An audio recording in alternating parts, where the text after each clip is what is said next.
దేశవ్యాప్తంగా ప్రకంపనలు సృష్టించిన పొల్లాచి లైంగిక వేధింపుల కేసులో న్యాయం గెలిచింది. మహిళలను ఆన్లైన్ ఫ్రెండ్షిప్ పేరుతో వలవేసి లైంగికంగా వేధించి అవన్నీ కూడా రికార్డు చేసి వాళ్ళ జీవితాలతో ఆడుకున్న కామాంధులకు చట్టం గుణపాఠం నేర్పింది. 6 ఏళ్ల సుదీర్ఘ న్యాయ పోరాటం తర్వాత 9 మందికి కోర్టు జీవిత ఖైదు విధించింది. బాధితుల కన్నీళ్లకు దక్కిన విజయం ఈ తీర్పు.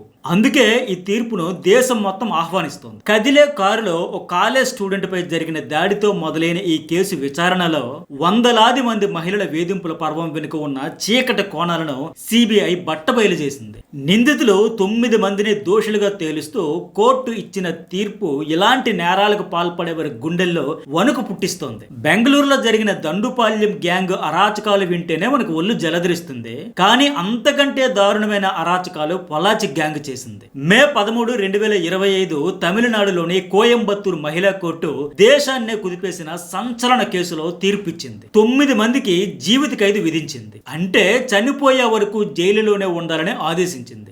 న్యాయమూర్తి నందినీదేవి చదివిన ఈ తీర్పు విన్నాక చాలా మంది న్యాయం జరిగిందన్నారు. ఇంకొందరు ఈ దుర్మార్గులకు జైలులో ఎందుకు తిండిదండగా ఆ 9 మందికి మరణశిక్షే కరెక్టు అని అభిప్రాయపడుతున్నారు. 6 ఏళ్ల పాటు కొనసాగిన ఈ కేసు దర్యాప్తులో సిబిఐ సంచలన విషయాలు కోర్టు ముందుంచింది. రాజకీయ ఒత్తులు లేకుండా సిబిఐకి పూర్తి స్వేచ్ఛ ఇస్తే ఎలాంటి కేసునైనా తేల్చి దోషులను పట్టుకుంటుంది అనడానికి ఎంతో క్లిష్టమైన ఈ కేసు ఛేదించిన విధానం చూస్తే నిజంగా హ్యాట్స్ ఆఫ్ టు సిబిఐ అని చెప్పాల్సిందే. జీవిత ఖైదు పడిన ఆ 9 మంది చేసిన నేరం ఏంటి, వారి వల్ల నరకం అనుభవించిన బాధితులు ఎవరు అనేది ఈ వీడియోలో క్లియర్ గా చెబుతా.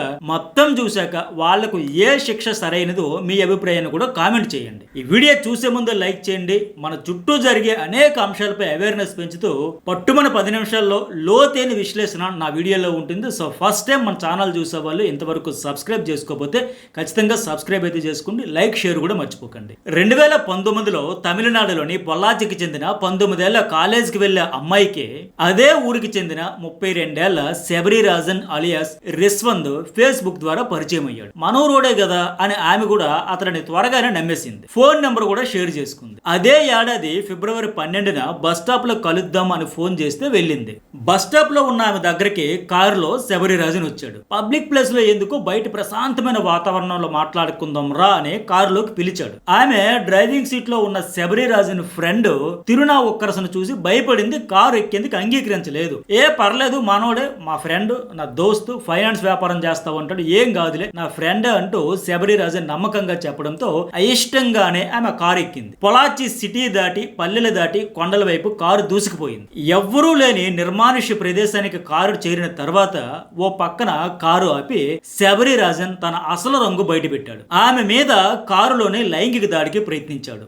ఆమె ప్రతిఘటిస్తూ కేకలేసింది. ఇంతలో శబరి రాజన్ ఫ్రెండ్స్ సతీష్, వసంత్ కుమార్ అక్కడికి వచ్చి కారులోకి ఎక్కారు. నలుగురు కలిసి ఆమె మీద లైంగిక దాడికి పాల్పడ్డారు. ఆమెను కొట్టి కాళ్ళ కింద పెట్టి నలిపేసి మరీ హింసించారు. ఈ దారుణాన్ని సెల్ ఫోన్ లో వీడియో తీసి పైశాచిక ఆనందం పొందారు. ఆ తర్వాత రక్తం ఓడుతున్న ఆమెను అక్కడే వదిలేసి కారులో పరారయ్యారు. వెళ్తా వెళ్తా ఆమె మెడలో గొలుసు కూడా లాక్కున్నారు. జరిగిన దారుణాన్ని ఎవరికైనా చెబితే ఆ వీడియోలు ఇంటర్నెట్ లో పెడతామని బెదిరించి వెళ్లిపోయారు. బాధితురాలు ఎలాగోలాగా ఇంటికి చేరింది. కానీ ఈ షాక్ లోంచి తేరుకోలేదు. ఇంతలో 4 రోజుల తర్వాత శబరి రాజన్ నుంచి ఆమెకు మళ్ళీ ఫోన్ కాల్ వచ్చింది. పొల్లాచి కొండ ప్రాంతంలో ఉన్న తన ఫ్రెండ్ తిరునావుక్కరసు గెస్ట్ హౌస్ కి రావాలని బెదిరించాడు. రాకపోతే వీడియో ఫుటేజ్ నెట్ లో అప్లోడ్ చేస్తారని బ్లాక్ మెయిల్ చేశాడు. అప్పటికే జరిగిన దారుణంతో గజగజ వణికిపోయి ఉన్న ఆమె ఈ ఫోన్ కాల్ తో మరింత భయపడిపోయింది. తాను గెస్ట్ హౌస్ కి వెళ్తే ఏం జరుగుతుందో ఊహించింది. అంతా కలిసి ఎలా రాక్షసానందం పొందుతారో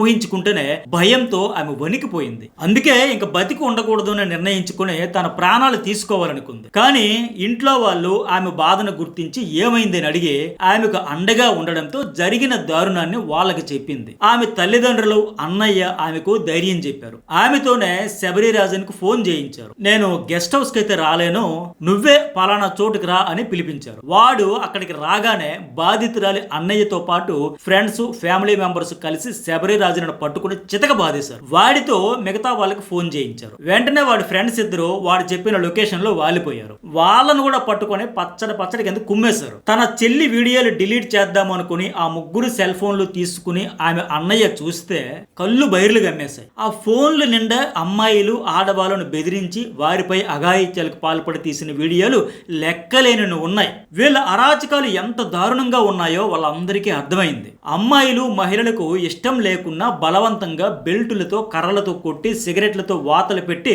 చిత్రహింసలు పెట్టి వేధించారు. వాళ్ళు కాళ్ళ వేళ్ళ పడి బతిమలాడుతున్నా వదలకుండా అరెస్ట్ చేసి రాక్షస ఆనందం పొందారు. ఈ వేధింపులు బయట చెబితే మీ నగ్న వీడియోలు నెట్ లో ప్రత్యక్షమవుతాయని వాళ్ళందరినీ బ్లాక్ మెయిల్ చేశారు. ఈ వీడియోలన్నీ చూశాక బాధితురాలి అన్నయ్య కుటుంబ సభ్యులకు మతిపోయినంత పని అయ్యింది. నా చెల్లెలు ఒక్కామే కాదు, చాలా మంది బాధితులు వీళ్ళ ట్రాప్ లో చిక్కుకుని వీళ్ళ బెదిరింపులకు లొంగిపోయి చావలేక బతకలేక భయంతో నరకం అనుభవిస్తున్నారు, కొట్టుమిట్టాడుతున్నారని అర్థమైంది. 2019 ఫిబ్రవరి 24న వాళ్ళంతా కలిసి పక్కాగా వీడియో ఆధారాలతో సహా పొల్లాచి ఈస్ట్ పోలీసులకు ఫిర్యాదు చేశారు. పోలీసులకు ఈ వీడియోలో చూశాక వెంటనే నిందితులు ముగ్గురిని పట్టుకుని ఎఫ్ఐఆర్ నమోదు చేశారు. పోలీస్ టీం 4వ నిందితుడి కోసం తీవ్రంగా గాలించడంతో పారిపోలేక వాడే వచ్చి లొంగిపోయాడు. అంతే, పోలీసులు అక్కడతో కేసు పని అయిపోయిందని వదిలేశారు, లైట్ తీసుకున్నారు. దీంతో ఈ కేసు దర్యాప్తు ముందుకు సాగలేదు. దీంతో ఈ నిందితుల ఆగడాలు మరింత పెరిగిపోయాయి. మా మీదే పోలీస్ కంప్లైంట్ ఇస్తారా అంటూ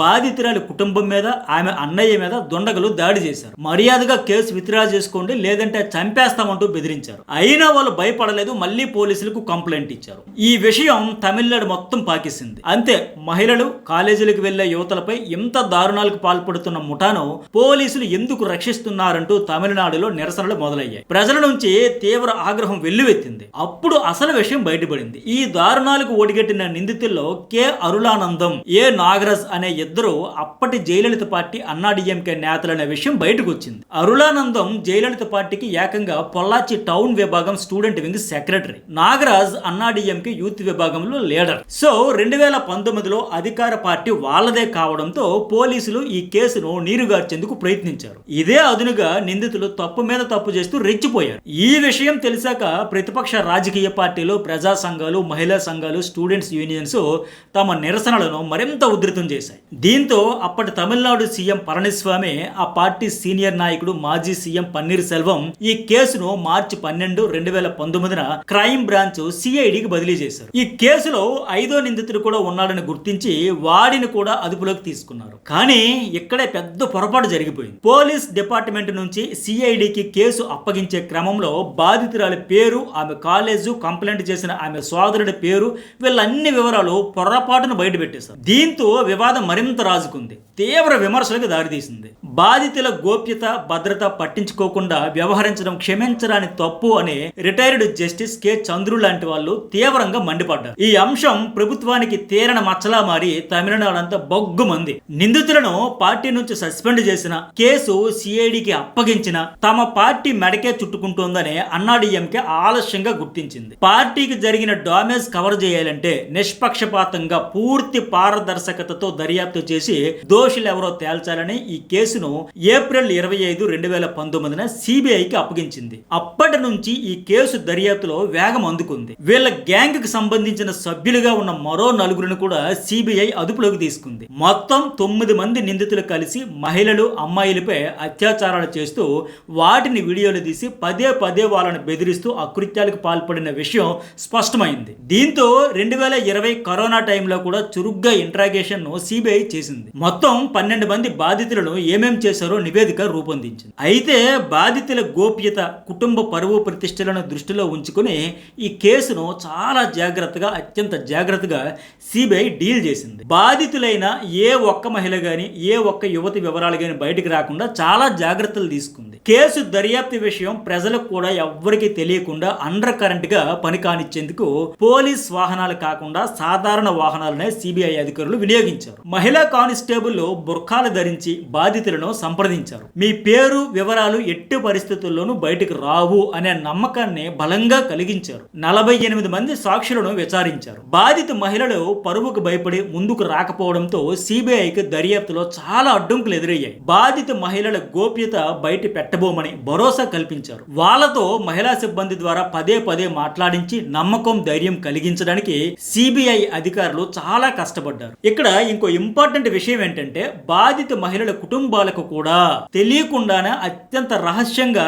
వాళ్ళను విచారించి వివరాలు సేకరించి వారి వాంగ్మూలాలను నమోదు చేశారు. కోర్టుకు కూడా అత్యంత గోప్యంగా తీసుకొచ్చారు. బాధితులు విచారణ కోసం కోర్టుకు వచ్చిన ప్రతిసారి బుర్ఖా ధరించిన మహిళా పోలీస్ అధికారులు వాళ్లతో పాటు వెళ్లేవాళ్ళు. అన్ని ఆధారాలు సేకరించాక కేసును కోయంబత్తూర్ కంబైన్డ్ కోర్టు కాంప్లెక్స్ లోపల ఉన్న ప్రత్యేక కోర్టు గదికి మార్చాలని మద్రాస్ హైకోర్టు ఆదేశించింది. ఆ తర్వాతే ఫిబ్రవరి 2023లో విచారణ ప్రక్రియ వేగవంతమైంది. చాలా సెన్సిటివ్ కేసు కావడంతో కోర్టు గదిలో వన్ వే గ్లాస్ పార్టిషన్లు ఏర్పాటు చేసి విచారణ జరిపారు. ఇంత పక్కాగా చేసిన ఈ కేసు విచారణలో షాకింగ్ విషయాలే బయటపడ్డాయి. 2016 నుంచి 2019 వరకు 4 ఏళ్ల పాటు ఈ 9 మంది గ్యాంగ్ చేసిన అరాచకాలు అన్ని ఇన్ని కావు. ఫేస్బుక్, స్నాప్చాట్, ఇన్స్టాగ్రామ్ ఇట్లా అనేక సోషల్ మీడియా ప్లాట్ఫామ్స్ ద్వారా college students, house wives, doctors, teachers ఇలా ఏ ఒక్కరిని వదలకుండా ట్రాప్ చేసేవాళ్ళు. ఫేక్ ప్రొఫైళ్లతో అట్రాక్ట్ చేసేవాళ్ళు. ఎమోషనల్ స్టోరీలు పోస్టులు పెడుతూ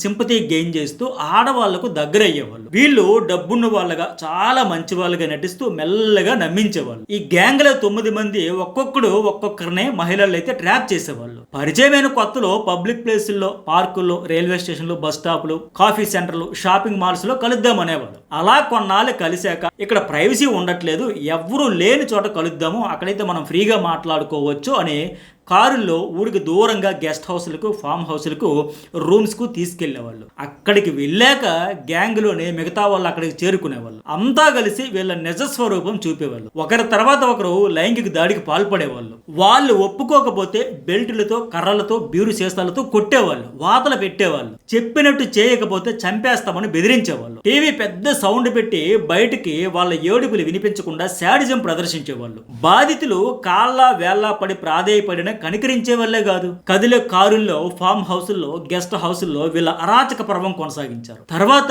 ఏమీ జరగనట్టు నవ్వుతూ మేకప్ వేసుకుని వెళ్లాలని బెదిరించేవాళ్ళు. పైగా ఈ వికృత చేష్టలన్నీ ఫోన్లలో రికార్డు చేసి వాళ్ళకి చూపించేవాళ్ళు. మేం చెప్పినప్పుడు చెప్పిన చోటుకి రావాలి, అడిగినంత డబ్బులు ఇవ్వాలి, ఒంటి మీద ఉన్న బంగారం ఇచ్చేయాలి, లేకపోతే ఈ వీడియోలు నెట్ లో అప్లోడ్ చేసేస్తామని బ్లాక్ మెయిల్ చేసేవాళ్ళు. వీళ్ళ అరాచకం 2016 నుంచి 2019 ఫిబ్రవరిలో ఆ కాలేజ్ స్టూడెంట్ కంప్లైంట్ చేసినంత వరకు అడ్డు అదుపు లేకుండా సాగిపోయింది. బాధితుల గోడు అరణ్య రోదనే అయింది.